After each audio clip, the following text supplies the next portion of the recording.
नमस्कार, आपका स्वागत है ट्रांसपोर्ट इमेज में। मैं हूँ विदिशा। आइए नजर डालते हैं अब तक अहम खबरों पर।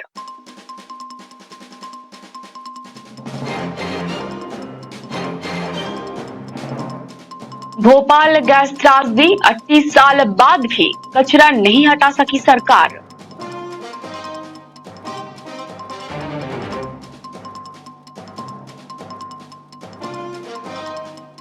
मनी लॉन्ड्रिंग मामले में ईडी ने सौम्या चौरासिया को कोर्ट में किया पेश, मिली 4 दिन की रिमांड।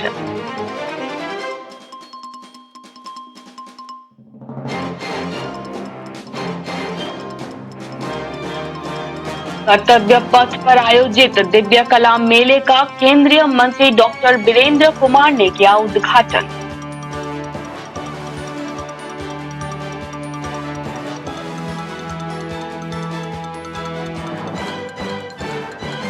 कर्नाटक के मुख्य सचिव ने महाराष्ट्र को लिखा पत्र, राज्य के मंत्रियों को बेलगावी दौरा टालने की अपील की।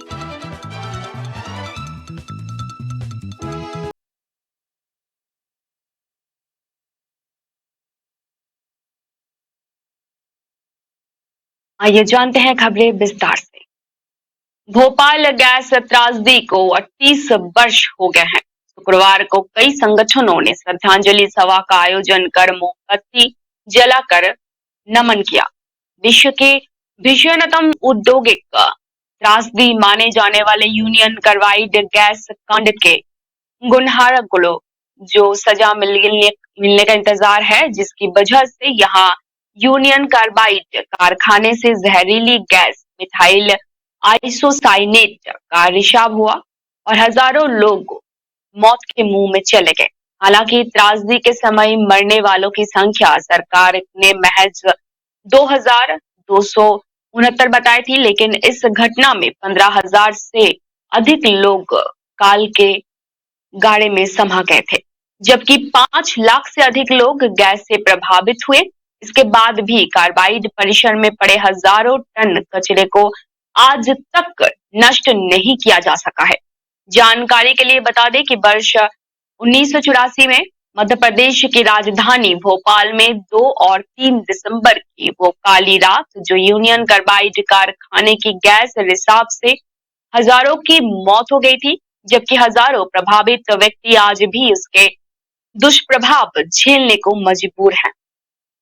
बता दें कि तत्कालीन राज्य सरकार ने कई साल पहले यूनियन कार्बाइड परिसर में पड़े लगभग 350 टन कचरे का निपटान गुजरात के अंकलेश्वर में करने का निर्णय लिया गया था और उस समय गुजरात सरकार भी इसके लिए तैयार हो गई थी। लेकिन गुजरात की जनता द्वारा इसको लेकर आंदोलन किए जाने के बाद गुजरात सरकार ने कचरा वहां लाए जाने से इनकार कर दिया।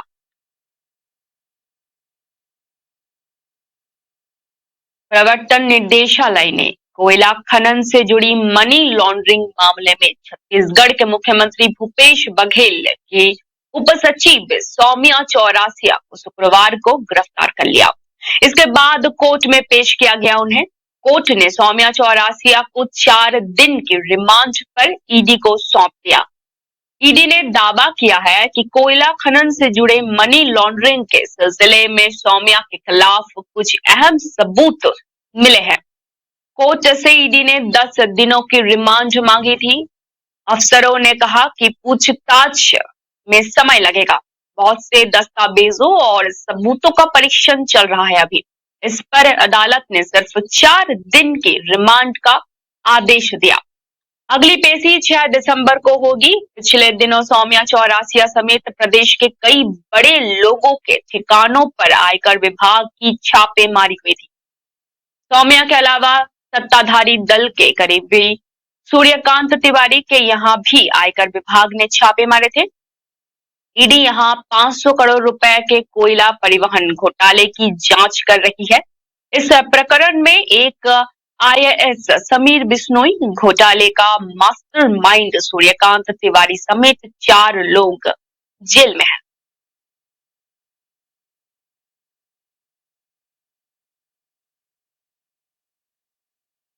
कर्तव्य पथ पर आयोजित दिव्य कला मेले का शुक्रवार को केंद्रीय सामाजिक न्याय और अधिकारिता मंत्री डॉक्टर वीरेंद्र कुमार ने उद्घाटन किया। इस अवसर पर सामाजिक न्याय और अधिकारिता राज्य मंत्री रामदास अठावले और प्रतिमा भौमिक भी उपस्थित रही। इस मौके पर मेले में कई राज्यों से आए कलाकारों ने रंगारंग कार्यक्रम का प्रदर्शन किया। मेले में लगभग 22 राज्य एवं केंद्र शासित प्रदेशों के लगभग 200 दिव्यांग कारीगर एवं उद्यमी अपने उत्पादों का प्रदर्शन कर रहे हैं।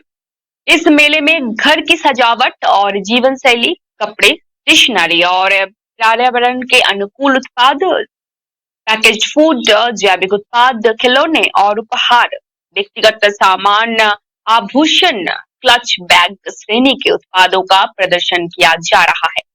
ये मेला सभी के लिए वोकल फॉर लोकल और दिव्यांग शिल्पकारों द्वारा अपने अतिरिक्त संकल्प के द्वारा बनाए गए उत्पादों को देखने और खरीदने का अवसर प्रदान करेगा।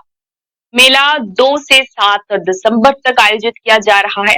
6 दिवसीय दिव्य कला मेला सुबह 11 बजे से रात्रि 8 बजे तक खुलेगा, जिसमें दिव्यांग कलाकारों और जाने माने पेशेवरों के प्रदर्शनी सहित सांस्कृतिक गतिविधियों की एक श्रृंखला का आयोजन होगा। इस आयोजन में अंगातुक देश के विभिन्न क्षेत्रों के अपने पसंदीदा भोजन का भी लुत्फ उठा सकते हैं।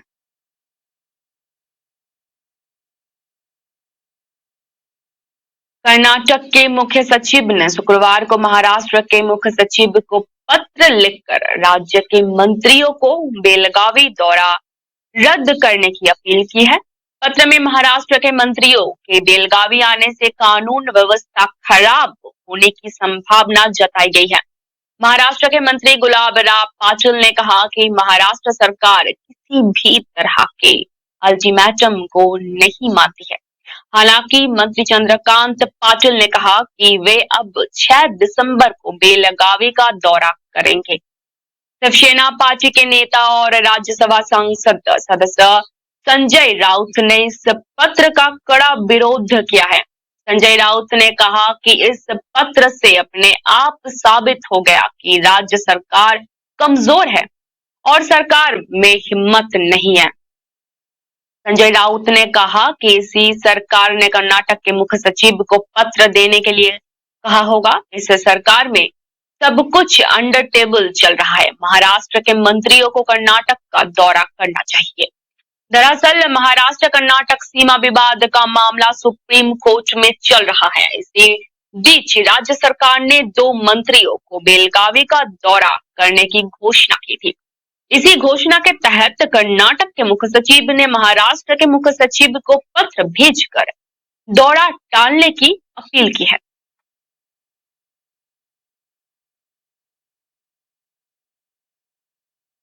ईशा फाउंडेशन के संस्थापक जग्गी वासुदेव ने शुक्रवार को उपराष्ट्रपति निवास में उपराष्ट्रपति जगदीप धनखड़ से मुलाकात की। उपराष्ट्रपति भवन ने दोनों की मुलाकात की तस्वीरें साझा करते हुए ये जानकारी दी है। बता दें कि ईसा फाउंडेशन के संस्थापक जग्गी वासुदेव सदगुरु के नाम से जाने जाते हैं। वो बहुतों को जीवन के उपदेश देने के साथ साथ आयुर्वेदिक प्रोडक्ट की भी विचार प्रयोग का चर्चा करते हैं और इस बात पर ध्यान देते हैं कि लोग अपना जीवन सही तरीके से बिताए। वो बहुत ही एक दिग्गज आदमी होते हैं और उन्हें सदगुरु के नाम से जाना जाता है।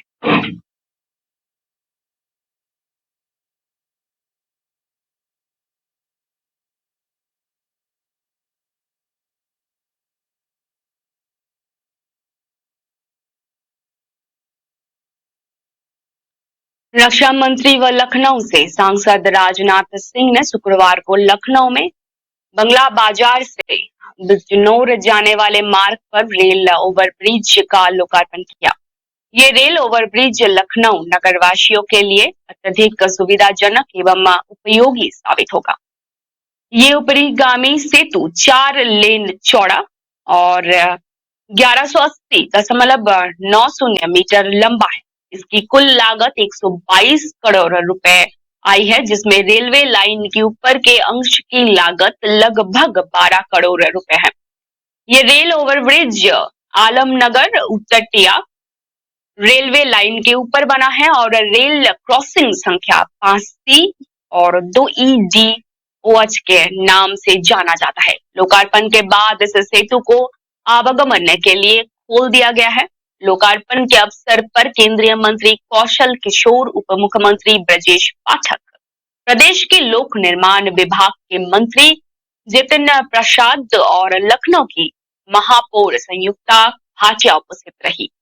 इस सेतु के बन जाने से पुरानी जेल रोड की ओर से आकर शहीद पथ, अंबेडकर विश्वविद्यालय, ट्रांसपोर्ट नगर, रमाबाई अंबेडकर मैदान जाने वाले लोगों के लिए अत्यधिक सुविधाजनक मार्ग साबित होगा।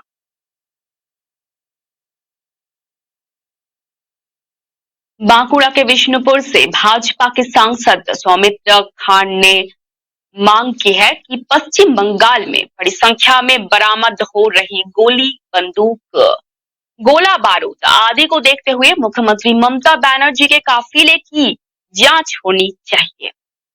उन्होंने दावा किया कि सीएम के काफिले में चलने वाली गाड़ियों में छिपाकर हथियारों की तस्करी हो सकती है। उन्होंने कहा कि बंगाल के मंत्रियों के काफिलों को भी गहन जांच की जरूरत है। जहां जहां मुख्यमंत्री जाती हैं, वहां वहां पंचायत चुनाव से पहले बड़ी मात्रा में गोला बारूद, बंदूक आदि बरामद हो रहे हैं।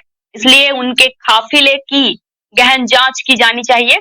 शुक्रवार को अपने एक बयान में सौमित्र ने कहा कि मुझे पूरा यकीन है कि राज्य के मंत्रियों के काफिले की जरिए ही हथियारों की तस्करी चल रही है। उल्लेखनीय है कि इसके पहले मुख्यमंत्री ममता बनर्जी ने नंदीग्राम से भाजपा के विधायक और विधानसभा में नेता प्रतिपक्ष सुवेंदु के काफिले में भी हथियारों की तस्करी के आरोप लगाए थे और पुलिस को अतिरिक्त सतर्क रहने को कहा था।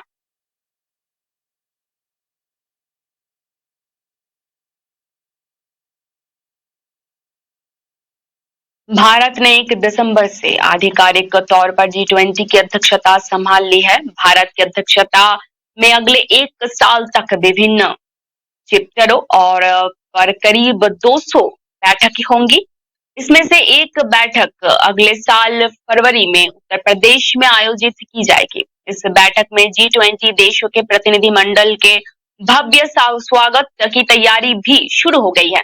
उत्तर प्रदेश के मुख्य सचिव दुर्गा शंकर मिश्र ने प्रदेश में आयोजित होने वाले G20 देशों की बैठक के को मद्देनजर शुक्रवार को संबोधित अधिकारियों बैठक कर तैयारी के संबंध में आवश्यक दिशा निर्देश दिए। मुख्य सचिव ने कहा कि होटल, आवास, शहर की सजावट, परिवहन, इंटरनेट कनेक्टिविटी, चिकित्सा एवं सुरक्षा आदि की समुचित व्यवस्थाएं समय से सुनिश्चित किया जाए। आयोजन स्थल, एयरपोर्ट सहित पूरे शहर की सफाई व्यवस्था को चुस्त दुरुस्त रखा जाए। रूट की मैपिंग के साथ सिक्योरिटी प्लान तैयार कर लिया जाए। इसके अतिरिक्त एयरपोर्ट एवं आयोजन स्थलों पर पार्किंग के लिए स्थान चिन्हित कर लिया जाए ताकि आगंतुकों को किसी भी की असुविधा न हो।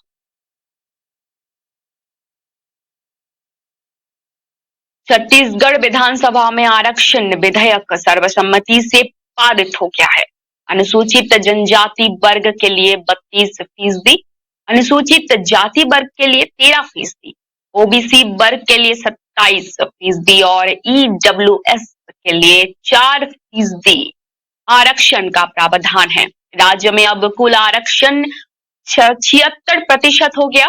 राज्य सरकार ने आबादी के आधार पर आरक्षण तय किया है। विधानसभा में संशोधन विधेयक पास होने के बाद राज्य सरकार के मंत्रियों के समूह ने राज्यपाल अनुसुईया उइके से मुलाकात की। राज्यपाल के विधेयक पर हस्ताक्षर करने के बाद आरक्षण तत्काल प्रभाव से लागू हो जाएगा। विपक्ष की ओर से एससी वर्ग को 16% और ईडब्ल्यूएस को 10% आरक्षण देने का संशोधन पेश किया गया था, जिसे स्वीकार नहीं किया गया। आरक्षक विधेयक पर मुख्यमंत्री भूपेश बघेल ने कहा कि नेता प्रतिपक्ष नारायण चंदेल को बधाई दी और कहा कि बहुत अच्छा बोले, बेहतर सुझाव दिए। विपक्ष को 2 महीने 10 दिन बहुत बड़ा लगा, लेकिन 2012 में आरक्षण लागू करने के बाद 6 साल इन्हें बहुत कम लगा। भूपेश बघेल ने कहा कि भाजपा के पास अपने प्रभारियों को बताने के लिए कुछ नहीं है, इसीलिए आरोप लगा रहे हैं।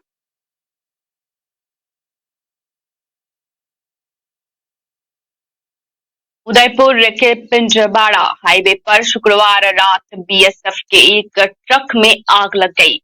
ट्रक में गोला बारूद भरा था। आग लगने के साथ ही धमाके होने शुरू हो गए, जो दूर दूर तक सुनाई देने लगे। हाईवे और अस्पताल का क्षेत्र धमाकों से दहल गया।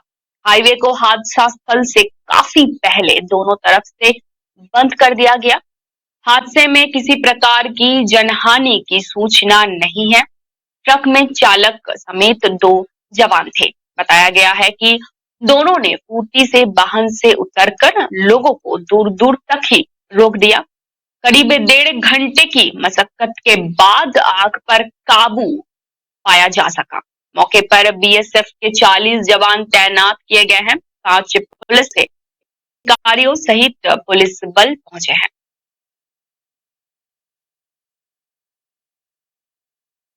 महाराष्ट्र के पुणे शहर में 76 वर्षीय व्यक्ति जीका वायरस से संक्रमित पाया गया था, लेकिन अब वो पूरी तरह से ठीक हो गया है।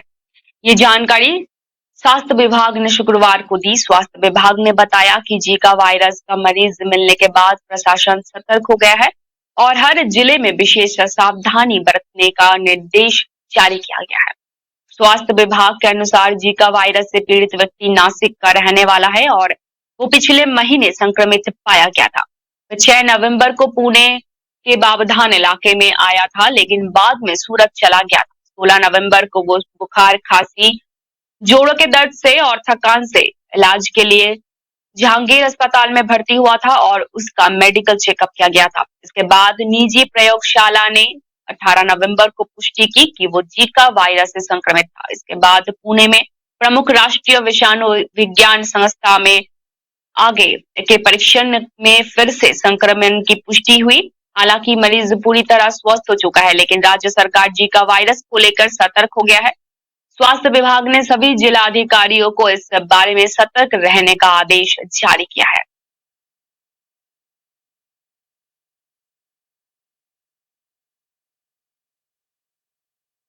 मध्य प्रदेश में भारत जोड़ो यात्रा के 10वें दिन शुक्रवार शाम को कांग्रेस नेता राहुल गांधी ने आगरमालवा में राष्ट्रीय स्वयंसेवक संघ और भाजपा पर देश में नफरत फैलाने का आरोप लगाया। उन्होंने कहा कि संघ और भाजपा के लोग भगवान राम के जीने के तरीकों को नहीं अपनाते। वे सिया राम और सीताराम कर ही नहीं सकते, क्योंकि उनके संगठन में एक महिला नहीं है। ये लोग एक तरफ तो खुद को देशभक्त और राष्ट्रवादी बताते हैं और दूसरी तरफ नफरत फैलाते हैं। वो भाई को भाई से लड़वाते हैं, धर्म को धर्म से लड़वाते हैं। मध्य प्रदेश में भारत जोड़ो यात्रा का शुक्रवार को 10वां दिन था। सुबह यात्रा उज्जैन जिले के जनाहा गांव से शुरू होकर आगरमालवा जिले के सुमराखेड़ी पहुंची, जहां लंच ब्रेक हुआ। इसके बाद दोपहर में यात्रा पालखेड़ी पहुंची। यात्रा में बड़ी संख्या में महिलाएं शामिल हुए हैं। राहुल गांधी ने कहा कि सड़क पर लाखों लोगों से वो मिले, किसानों से, मजदूरों से, बच्चों से, सभी से मिले। किसानों को खाद नहीं मिलता, मिलता है तो महंगा मिलता है, सही दाम नहीं मिलता, हमारा कर्जा माफ नहीं होता। किसान पूछता है हिंदुस्तान के सबसे बड़े अरबपतियों का कर्जा माफ होता है, हमारे कर्ज माफ क्यों नहीं होते। राहुल गांधी ने कहा कि किसान और छोटे दुकानदार कहते हैं कि हिंदुस्तान के सबसे बड़े अरबपतियों के लिए रास्ता साफ किया जाता रहा। छोटे दुकानदार कहते हैं नोटबंदी और जीएसटी ने हमारे धंधों को खत्म कर दिया। उन्होंने यात्रा का उद्देश्य बताते हुए कहा कि ये यात्रा कन्याकुमारी से शुरू होकर केरला, कर्नाटक, तेलंगाना, आंध्र प्रदेश, महाराष्ट्र, मध्य प्रदेश, राजस्थान, हरियाणा होकर दिल्ली पहुंचेगी। फिर श्रीनगर तक ये यात्रा जाएगी, वहां पर हम तिरंगा फहराएंगे।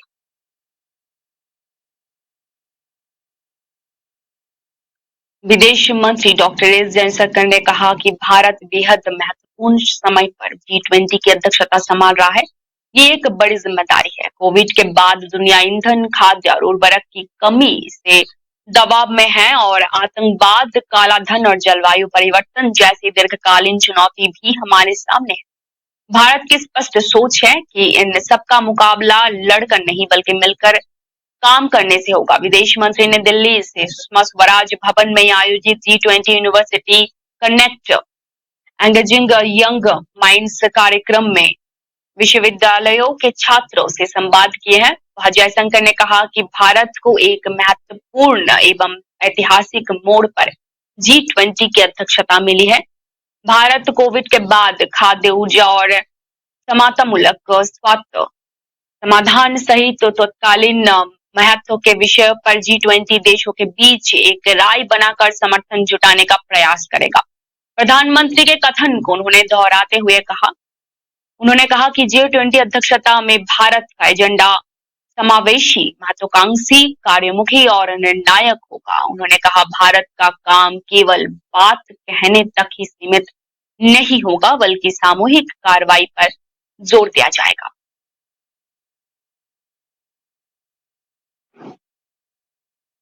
हवाई सफर करने वाले यात्रियों को राहत देने वाली खबर है। अंतर्राष्ट्रीय स्तर पर कच्चे तेल में गिरावट आने के बाद एविएशन टरबाइन ईंधन के भाव में 2.3% की कटौती की गई है। सार्वजनिक क्षेत्र की तेल एवं गैस विपणन कंपनियों ने एटीएफ की कीमत 2.3% घटा दी है।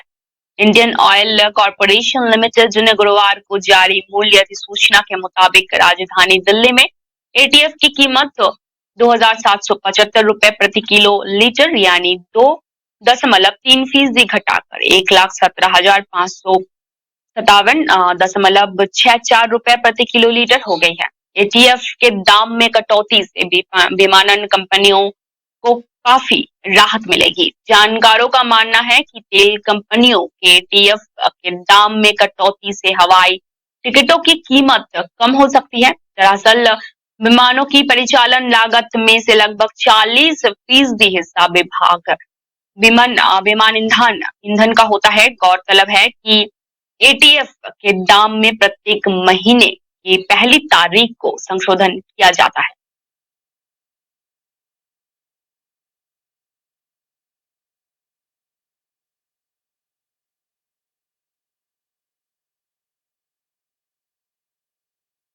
अब तक के लिए इतना ही। धन्यवाद।